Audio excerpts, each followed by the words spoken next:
तो लाइफ में कॉम्प्लिकेशंस चलती रहती हैं। कॉम्प्लिकेशन अभी एक नई हो गई है, मेरा एटीएम कार्ड मतलब डेबिट कार्ड ब्लॉक हो गया एंड गोवा में आ रहा हूँ काफ़ी लंबे टाइम के लिए। किसी को प्री ओन्ड हायाबुसा लेनी हो तो उसको कितने पैसे चाहिए होंगे, कितने पैसे खर्च करने पड़ेंगे।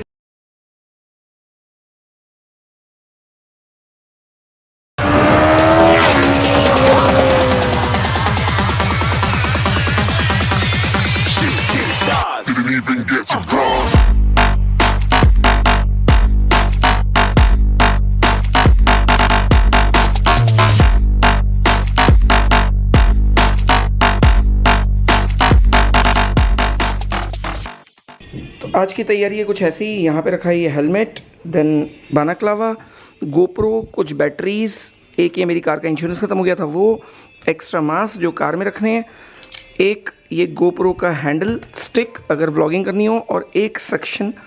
तो ये बहुत काम की चीज़ है अगर कार के अंदर अपने को कुछ भी व्लॉग करना हो तो। टाइम हो रहा है 11:31 एंड ये रही अपनी जैकेट। तो मॉर्निंग शुरुआत कुछ ऐसी आज की। एक बार इंट्रो। तो hello guys, this Aani and welcome to Turbo Extreme. तो कैसी है अपनी टर्बो फैमिली। तो राइडिंग जैकेट, गियर्स और ये सब लेने का मतलब है कि आज अपन बाइक तो चलाने वाले हैं, पर शुरुआत बाइक से नहीं है। तो थोड़े से ना काम निपटा लेता हूँ, कुछ कॉम्प्लिकेशंस हैं अभी, उनको पहले ठीक कर लेते हैं। तो लाइफ में कॉम्प्लिकेशंस चलती रहती हैं। कॉम्प्लिकेशन अभी एक नई हो गई है कि मेरा एटीएम कार्ड मतलब डेबिट कार्ड ब्लॉक हो गया। अब वो ब्लॉक क्यों हुआ, कैसे हुआ, ये कुछ भी नहीं पता है। I tried to contact my bank, but bank की तरफ से कोई खास रिप्लाई मुझे मिला नहीं, और उन्होंने मुझे ये कहा कि आप नया कार्ड निकलवा लो। अब नया कार्ड निकलवाने के लिए भी एक टास्क है। वो टास्क ये है कि जो मेरी ब्रांच है बैंक की वो है गुड़गांव में, जहाँ पे मैं पहले रहता था। तो दैट इज़ सेक्टर 37 और मैं रहता हूँ अब दिल्ली में। तो अब मेरे को स्पेशल जाना पड़ रहा है गुड़गांव वो एटीएम कार्ड निकलवाने के लिए, क्योंकि मेरे को जाना है गोवा एंड गोवा में आ रहा हूँ काफ़ी लंबे टाइम के लिए। काफ़ी लंबा मतलब मैं आ जाऊँगा 22 को एंड 30th नाइट तक मैं गोवा में हूँ। तो गोवा में एक मीटअप ज़रूर रखेंगे और गोवा वाली टर्बो फैमिली तैयार हो जाओ। मीटअप बाकायदा मैं वीडियो में भी बताऊँगा। इस बार जो मीटअप रखेंगे वो बहुत ही तरीके से रखेंगे, मतलब तरीके से इन द सेंस अच्छे तरीके से रखेंगे, और कोशिश करेंगे कि बीच पे रखें। तो बीच पे क्या है कि एक तो वो वाली प्रॉब्लम नहीं है कि जितने भी लोग आ जाएँ तो कोई इशू हो या कोई पुलिस वाला इशू हो या कुछ और हो। तो अच्छा सा एक मीटअप बढ़िया तरीके से मिलेंगे and we'll chill together, definitely we'll chill together. तो गोवा वाले जितने भी अपने साथी हैं, जितने भी लोग हैं, जो भी अपनी गोवा की टर्बो फैमिली है, वो थैंक्स टर्बो फैमिली पे मुझे मैसेज कर सकती है या मेल कर सकती है, ताकि मुझे पता लग जाए कि कितने लोग वहाँ पे हैं। लोकल सपोर्ट की मुझे वैसे कोई खास ज़रूरत है नहीं, बट येस डेफिनेटली अगर वहाँ के लोकल गोवा के कुछ लोग मिल जाएंगे तो it would be a great support I would say. तो गाइज मिलते हैं गोवा में जल्दी। 22 को आई बी देयर। तो 22 से मैं बिजी होऊंगा। वैसे 22 तो मतलब मैं रात को पहुंचूंगा, but I be busy. But 25 से 27 के बीच में एक मीटअप ज़रूर रखेंगे। मतलब 25, 26, 27 इन तीनों में से एक डेट पे अपन रखेंगे मीटअप, और बहुत बढ़िया वाला मीटअप करेंगे, मतलब फर्स्ट क्लास वाला, खूब मस्ती करेंगे and we'll try to know each other. मतलब एक दूसरे को जानना भी बहुत ज़रूरी है ना, तो वो ज़रूर करेंगे एक बार। तो अभी मैं जा रहा हूँ यहाँ से सनत को लेने एंड सनत को रास्ते में से मुझे पिक करना है, क्योंकि वो रहता है गुड़गांव में एंड डेली अप डाउन करता है, तो इट्स नॉट ईजी। अभी उसको लेना है, उसको लेके एंड फिर चलेंगे बैंक। बैंक से फिर जाना है अपने को, एज मैंने राइडिंग गियर पहना हुआ है तो राइड पे भी चलेंगे ही चलेंगे। तो एनीवेज इसको भी लंबा नहीं करते, पहले सनत को ले लेते हैं। तो गाइस एक चीज़ अच्छी लगी मेरे को कि बैंक में मैं आया और मैंने सुबह फ़ोन किया तो इन्होंने इमीडिएटली कह दिया कि भाई आपका काम हो जाएगा एंड अपने को मिल गया डेबिट कार्ड नया। और पुराना वाला कार्ड मेरा ब्लॉक इसलिए हो गया क्योंकि आरबीआई की कुछ नई गाइडलाइंस आई हैं। अगर आप 3 महीने तक डेबिट कार्ड यूज़ नहीं करते हो तो वो कार्ड को ब्लॉक कर देते हैं। मतलब 3 महीने में एक बार एटीएम जाके पैसे निकलवाने भी ज़रूरी हैं। ऑल्दो आजकल ज़माना आ गया यूपीआई का, बट स्टिल अब ये करना पड़ेगा नया काम।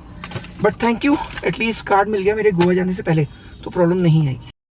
तो guys I have reached NS1 and believe me this is haven for me. मतलब मुझे तो ये जगह इतनी पसंद है कि हर बार शायद मेरा यही डायलॉग होता है कि मेरा बस चले तो मैं यहीं पे बेडिंग लगा के मतलब यहीं रात को सो जाऊँ और यहीं बस जाऊँ बस। एनीवेज आज अपन बात करने वाले हैं, अगर किसी को प्री ओन्ड हायाबुसा लेनी हो तो उसको कितने पैसे चाहिए होंगे, कितने पैसे खर्च करने पड़ेंगे एंड क्या क्या फॉर्मेलिटीज़ होती हैं एक प्री ओन्ड बाइक्स लेने के लिए। और प्राइजेस क्या होते हैं प्री ओन्ड बाइक्स के, स्पेशली अगर हायाबुसा फॉर सेल हो तो आज यहाँ पे एक हायाबुसा नहीं, 2 हायाबुसा नहीं, 3 हायाबुसा खड़ी हैं। So we have 3 Hayabusas here, 17 model, 18 model and 19 model. तो अगर तीनों हायाबुसा के प्राइस, पहले बात करते हैं सिर्फ प्राइस की, तो ये वाली बाइक अवेलेबल है 12,50,000 रुपीज़ में, ये वाली बाइक अवेलेबल है 14 लाख रुपीज़ में, और इसका प्राइस है 15,50,000 रुपीज़। पर ये वाली बाइक अब एक्चुअली बुकड हो चुकी है, तो हम इसके प्राइस के बारे में बात नहीं करेंगे। बट दिस इज 19 मॉडल जो ऑलरेडी बिक चुकी है अब। बट ये 2 बाइक्स अभी भी अवेलेबल हैं, तो हायाबुसा अगर लेनी हो तो NS1 पे अवेलेबल है। बट अब बात करते हैं कि कितना प्राइस, कितनी मेंटेनेंस, अगर आप इस बाइक को ओ कर लेते हो तो मेंटेनेंस कॉस्ट क्या आएगी, अगर आप इसको परमानेंट रख भी लेते हो तो आपको कितने पैसे चाहिए इसको मेंटेन करने के। तो गाइस अगर आप कैश में बाइक लेना चाहते हो तो कैश में तो डायरेक्टली अवेलेबल है, लाइक मतलब अगर कंप्लीट डाउन पेमेंट देके लेना चाहते हो तो अवेलेबल है ही। बट अगर आपको लोन कराना हो तो 20% आपकी down payment and 80% loan easily हो जाता है। तो पहले बात करते हैं इस बाइक की। तो अगर इस बाइक के लिए आपको लोन कराना है तो आपको 20% ईजिली डाउन पेमेंट पे लोन हो जाएगा। दैट मीन्स अगर 12.5 लाख रुपए की ये बाइक है तो 2,50,000 रुपीज़ आपकी डाउन पेमेंट जाएगी और 10 लाख रुपीज़ का लोन हो जाएगा। प्री ओन बाइक्स पे 12% पे लोन होता है, 12% रेट ऑफ इंटरेस्ट। अगर मैं 5 ईयर्स का पीरियड लेता हूँ तो आपकी मंथली इंस्टॉलमेंट आएगी 22,244 इंटू 60 मंथ्स, और आपकी जो डाउन पेमेंट आएगी वो आएगी 2,50,000 रुपीज़। तो ये हो गई सिर्फ इंस्टॉलमेंट एंड डाउन पेमेंट की बात। अगर सेम मैं इसी बाइक की बात करता हूँ तो इसकी आपकी डाउन पेमेंट आएगी करीब 3 लाख रुपए, मतलब वैसे 2,80,000 में भी काम हो सकता है, पर मैंने एक राउंड फिगर ले लिया 3 लाख रुपए, एंड 11 लाख रुपीज़ का लोन हो जाएगा। इंस्टॉलमेंट इसकी आएगी 24,468 पर मंथ 5 साल के लिए। तो ये तो हो गई डाउन पेमेंट इंस्टॉलमेंट की बात। अगर डायरेक्ट लेना चाहते तो ले ही सकते हैं।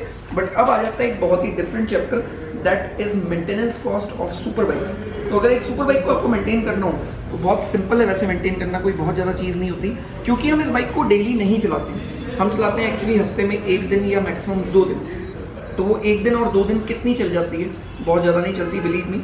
मेरे पास 2016 मॉडल हायाबुसा है जिसको मैंने चलाया है करीब करीब अभी तक 18,500 किलोमीटर्स, तो दैट इज़ अराउंड 4 साल प्लस टाइम में। तो बहुत ज़्यादा नहीं चलती है सुपर बाइक्स। इवन अपने पास जो BMW S1000 RR भी है, जिसका नाम अपन ने वैनम रखा हुआ है, तो हायाबुसा का नाम वायरल, इसका नाम वैनम।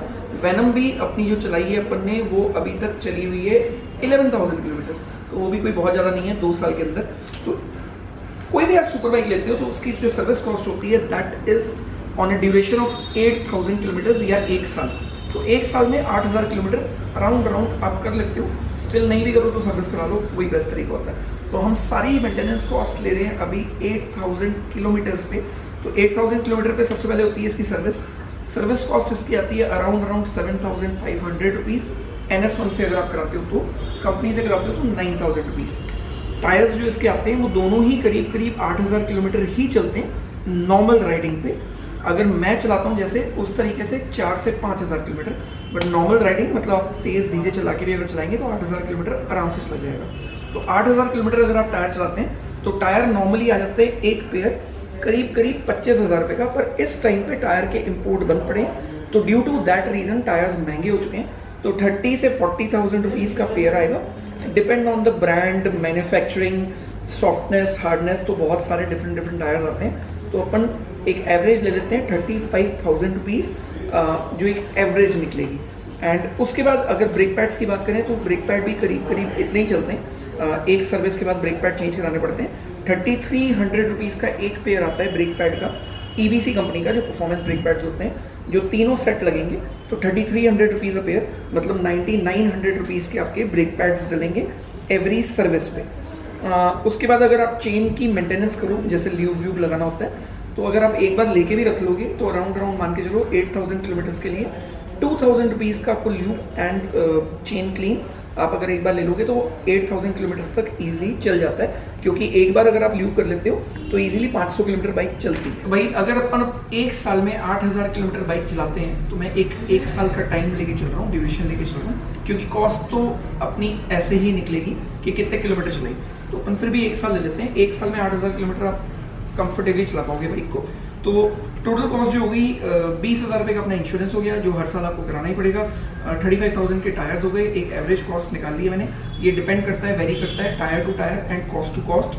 9,900 रुपीज़ के आपके ब्रेक पैड हो गए, जो लगेंगे ही लगेंगे। 2,000 रुपीज़ का चेन ट्यूब एंड चेन का बेसिक मेंटेनेंस। बट अब काफ़ी सारे लोग ये भूल जाते हैं कि इसके अंदर और भी काफ़ी सारी एडिशनल कॉस्ट हैं एक सुपर बाइक को मेंटेन करने के लिए। एनीवेज, ये जो टोटल कॉस्ट आ जाती है, ये आती है 66,900 रुपीज़। तो इस पैसे के लिए तो हमेशा तैयार रहें अगर आपको एक सुपर बाइक मेंटेन करनी है तो। बट इसके अलावा एक बहुत बड़ी कॉस्ट है, ये दो बहुत बड़ी कॉस्ट है जो लोग एक्चुअली भूल जाते हैं कि अगर आपने bike completely full down payment में या फुल कंप्लीट एक बार में ले ली है तो ठीक है। बट अगर इंस्टॉलमेंट है तो हर महीने की इंस्टॉलमेंट भी जाएगी प्लस फ्यूल कॉस्ट। तो फ्यूल कॉस्ट एक अच्छा खासा कॉस्ट है, जो अगर 8,000 किलोमीटर पे अपन गिनते हैं तो दैट कम्स टू समवेयर आजकल 100 रुपीज़ पर लीटर फ्यूल चल रहा है, तो that comes to somewhere around 66 से 67,000 रुपीज़, जो साल भर में आपके वो भी पैसे लगने वाले हैं। तो वो लोग क्या भूल जाते हैं, जिसको लोग कभी गिनते ही नहीं है, क्योंकि वो क्या है हर बार ऐसे डलवा रहे होते हैं कि कभी 1,000 रुपये का डलवा लिया, कभी 500 का डलवा लिया, कभी फुल टैंक करवा लिया, तो वो टाइम टू टाइम चलता है। But that cost is always included in a bike maintenance. और प्लस मेरे जैसा बंदा, जैसे मैं बाइक को बहुत ज़्यादा मेंटेन रखता हूँ, तो मैं 9H सिरेमिक कोटिंग भी कराता हूँ। 9H सिरेमिक कोटिंग करीब मान के चलो आजकल जो कॉस्ट होती है वो 10,000 से 15,000 रुपये लगती है, वेरी करती है अलग अलग जगह पे। तो मैं तो वो भी कराता हूँ, तो मेरी तो वो वाली कॉस्ट भी ऐड हो जाती है प्लस बहुत सारी छोटी मोटी और चीज़ें कॉस्ट हो जाती है। एग्जाम्पल, अगर मैं संडे राइड पे जाता हूँ तो राइड पे हम कभी भी ब्रेकफास्ट करते हैं तो वहाँ पे 500,000 रुपये वो भी लगने होते हैं। तो एनीवेज खैर वो वाली कॉस्ट नहीं लेंगे, but still there is a lot of cost maintaining a super bike. तो अगर कोई भी आपको सुपर बाइक लेनी हो तो अराउंड ऐसी ही मेंटेनेंस कॉस्ट होती है, क्योंकि टायर्स लगभग सब बाइक्स में, सुपर बाइक्स में सेम ही होते हैं, अराउंड यही साइज होता है। अगर आप सर्विस कॉस्ट भी गिनते हो तो अराउंड यही सर्विस कॉस्ट होती है, डुकाटीज को छोड़ के। डुकाटीज की सर्विस कॉस्ट थोड़ी सी और ज़्यादा होती है। BMW की सर्विस कॉस्ट भी ज़्यादा है, बट उसका इंटरवल थोड़ा सा और ज़्यादा हो जाता है, तो ऑल इन ऑल बराबर हो जाती है। इंटरवल मतलब वो 8,000 की जगह 10,000 किलोमीटर पे सर्विस होती है। एग्जाम्पल, ट्राइम्फ की टाइगर है तो वो 15,000 किलोमीटर पे सर्विस होती है। तो but maintenance cost all in all लगभग सबकी सेम ही है। टायर कॉस्ट में काफ़ी फ़र्क है, बट बहुत ज़्यादा नहीं है। एवरेज भी अगर बात करेंगे तो मैं 12 की एवरेज ले रहा हूँ इस बाइक की, हायाबुसा की। एंड सुपर बाइक्स करीब लगभग सबकी सब इतनी ही एवरेज देती हैं। मतलब अगर मैं एवरेज मानूँ तो 10 से 15 के बीच में ही सारी एवरेज देती हैं, सारी सुपर बाइक्स जितनी भी आती हैं। तो अगर मैसेज समझ में आ गया हो और कॉस्ट समझ में आ गई हो तो वीडियो को लाइक कर देना, चैनल सब्सक्राइब नहीं किया तो वो भी कर देना। कोई भी बाइक लेनी हो तो NS1 पे आप आ सकते हो, बाइक ले सकते हो, फुली ट्रस्टेड है एंड मेरा पर्सनल ट्रस्टेड है, मैं इसीलिए रिकमेंड करता हूँ। नहीं तो नॉर्मली मैं कभी भी किसी का ऐड करता नहीं हूँ। एंड आप लोगों ने देखा भी होगा, इतने सालों से आप फॉलो कर रहे हो कि मैं कभी भी किसी को प्रमोट नहीं करता ऐसे।